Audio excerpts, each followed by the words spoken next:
నేను మళ్ళీ ఇక్కడ విజిట్ చేసిన ఆ రోజు విజిట్ చేసినప్పుడు ప్రిన్సిపల్ గారి గురించి చాలా బాగా చెప్పిన అందరూ సరౌండింగ్ విలేజెస్ వాళ్ళందరూ కూడా చాలా విద్యను అభివృద్ధి చేయడానికి స్కూల్ అభివృద్ధి గురించి కూడా చాలా చెప్పడం జరిగింది. నేను కూడా దీని గురించి నాతో సాయం అయ్యేలాగా పవర్ ప్రాబ్లం చెప్పారు, నీటి ప్రాబ్లం చెప్పారు, హాస్టల్ బిల్డింగ్ సఫిషియెంట్ స్పేస్ లేదంటే దీనికి 2.5 కోట్ల రూపాయలు ప్రపోజల్ చేయడం జరిగింది. హాస్టల్ బిల్డింగ్ గురించి, దీని గురించి, ఎలక్ట్రిసిటీ గురించి అని చెప్పి చెప్తా ఉన్నాను. అది ఒకటే కాకుండా మీరు ఇంకోటి చెప్పారు నాకు సీసీ రోడ్డు గురించి అని చెప్పారు. సీసీ రోడ్డు ఆల్రెడీ మీకు 5 లక్షల సీసీ రోడ్డు కూడా మీకు శాంక్షన్ చేయడం జరిగింది. మళ్ళీ నెక్స్ట్ మళ్ళీ ఇంకో 5 లక్షలు కూడా సీసీ రోడ్ శాంక్షన్ చేస్తానని మీకు చెప్తా ఉన్నాం.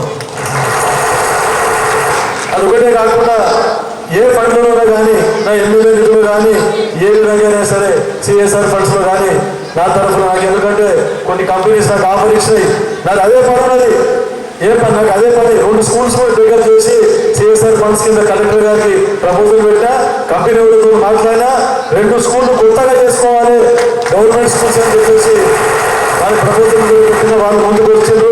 దాంట్లో భాగంగానే ఎన్నో కంపెనీస్ అదేవిధంగా ఈరోజు పొద్దున్నే నాకు మీరు ఏమనుంటే చెప్పండి సార్ అని అంటే వాళ్ళు నాకు అష్యూరెన్స్ ఇచ్చిన సార్ ఏమనుంటే చెప్పండి అంటే దాంట్లో భాగంగా నేను ఆ ఫండ్స్ అయినా సరే నా ఫండ్స్ అయినా సరే మరి మీరు లైబ్రరీకి వాడుకుంటారా, మీరు సైన్స్ ల్యాబ్కి వాడుకుంటారా, ఇంకా నేను కంప్యూటర్ ఎడ్యుకేషన్ డిజిటల్ క్లాస్ రూమ్కి వాడుకుంటారా, 2 లక్షల రూపాయలు మీకు మోడల్ స్కూల్కి గ్రాంట్స్గా శాంక్షన్ చేస్తూ ముగిస్తున్నాను. ధన్యవాదాలు.